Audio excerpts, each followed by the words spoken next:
જૂનાગઢના મેયર શ્રી ગીતાબેન પરમારને વિનંતી કરું કે પ્રસંગોચિત ઉદ્બોધન કરે। મેયર શ્રી ગીતાબેન પરમાર।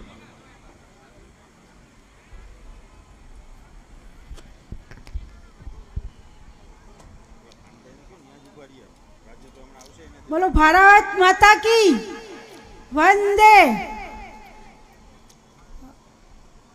આજની આ જ્યારે રાજેશભાઈ નામાંકનનું ફોર્મ ભરવા જઈ રહ્યા છે ત્યારે ઉપસ્થિત મંચ પરના બધા જ પાર્ટીના આગેવાન ધારાસભ્યશ્રીઓ ને ઉપસ્થિત બધા જ મહેમાનો, ખાસ કરીને બહેન છું એટલે બહેનોને વધારે ભાર દઈને કહીશ, આપણે ભારતીય જનતા પાર્ટીના કાર્યકરો છીએ, બહેનો છીએ।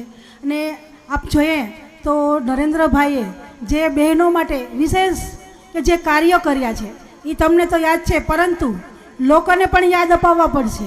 એટલે દરેક બહેનોએ ઘરે ઘરે જઈ ને જે નરેન્દ્રભાઈ ને નરેન્દ્રભાઈની સરકાર, ભારતીય જનતા પાર્ટીની સરકારે જે કંઈ બહેનોને વિશેષ લાભ આપેલા છે, બહેનોને જે માન સન્માન આપેલું છે, તે આપણે ઘરે ઘરે જઈ અને યાદ કરાવવાનું છે।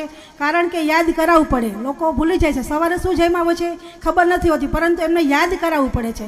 ઘરે ઘરે જઈ દરેક બહેનોને મતદાન કરવા માટે વધુમાં વધુ બહેનો મતદાન કરે। કારણ કે આજે આપણે જોઈએ છીએ કે નરેન્દ્રભાઈની સરકારે જે બહેનોને ઇજ્જત અપાવી છે, જે માન સન્માન અપાવ્યું છે, ઘરે ઘરે ટોયલેટ દ્વારા જોઈએ છીએ। 70 વર્ષની સરકાર જે નથી કરી શકી તે આપણી 10 વર્ષની નરેન્દ્રભાઈની સરકારે કરી બતાવ્યું છે। એટલે તમે જુઓ તો આજે જે બહેનોને જે માન સન્માન મળ્યું છે એ આપણે આગળ જઈને કહેવાનું છે, બહેનોને કહેવાનું છે વધુમાં વધુ મતદાન કરે। અને 7 તારીખે જે મતદાન છે પૂરજોશમાં સવારે વહેલું ઉઠી અને બહેનોએ પહેલાં એ જ કામ કરવાનું છે। એટલે માતાઓ અને બહેનો, જે કાર્યકર્તા બહેનો અહીંયા ઉપસ્થિત છે, તેમના ઉપર ખૂબ ભાર આવેલો છે। કારણ કે બહેનોને જગાડવા માટે બહેનોએ જ જવું પડશે અને એ બહેનોનું જ કામ છે। એટલે એટલું જ કહીશ કે ખૂબ ને ખૂબ મતદાન થાય, એક પણ બહેનો મતદાન કર્યા વગરની ન રહી જાય।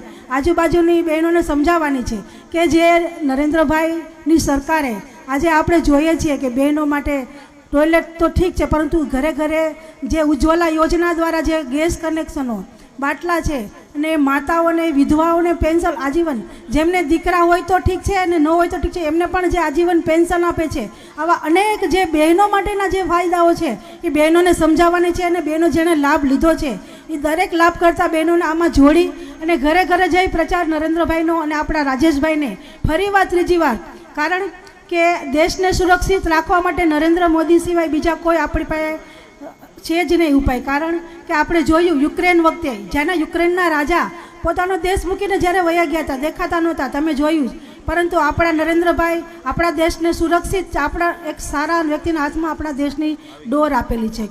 તો નરેન્દ્રભાઈને ફરીવાર ચૂંટવા માટે અને રાજેશભાઈને ખૂબ બહુમતી અને જંગી 5 લાખ મતથી આપણે જીતાડવાના છે।